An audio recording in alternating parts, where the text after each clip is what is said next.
update lang ulit ako regarding sa mga nagtatanong na kung nakuha ko na yung aking sinahod sa pitbook. Ayan, pitbook, sabihin na lang natin. Dahil sa plug behavior na parusa natin, 90 days yan. Ayan mga kaibigan, sa mga nagtatanong, hindi pa po nalilip yung aking violation. So far, siguro isang buwan pa.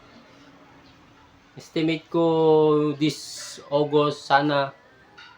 Ayan, malip na bago magtapos ang August. Kasi 3 months yung matagal mga kaibigan. Kaya habang nandyan yung violation natin, consistent dapat tayo mga kaibigan mag-upload.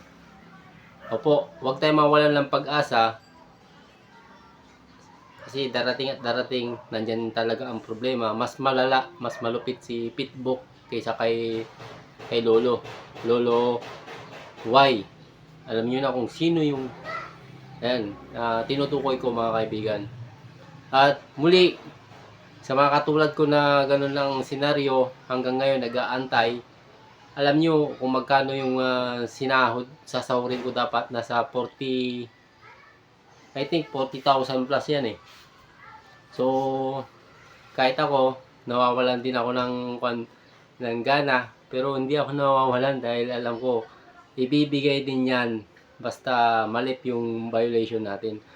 Kasi hindi naman siya on hold, hindi naman siya not payable. Process lang nakalagay. Process. Walang kasawasang process and mag-adjust. At linisin din natin yung ating mga videos.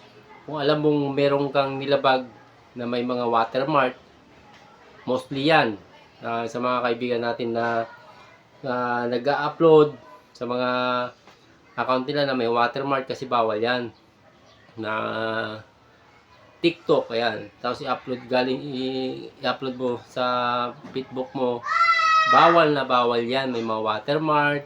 Unoriginal. Papasok yan sa unoriginal na violation mga kaibigan. Ito pa ang isa. Ayan, na tandaan natin yung mga copyrighted music. Once na nabilangan ka na ng isa, dalawa, tatlo. Yung tatlo, doon na papasok yung mas malupit na ibibigay ni Lolo. Ewan ko, sana gets lang lahat para yung mga tulad natin na umaasa sa mga ganito. Ayan, real talk lang ha. Kasi pinasok natin ang buhay ng pagbablog. Real talk, hindi mo pinasok kundi magpasaya. Siyempre, andun na din yung money involved. Siyempre, tatapatan at susuklian natin yung entertaining, yung may matututunan ng mga kapwa nating mga viewers, lalo yung mga bata na nanonood. Siyempre, habang pinapanood ka, may matututunan. Opo, yun, in-update ko lang sa may mga nagtatanong kasi na kung nakuha ko na daw yung aking sahod.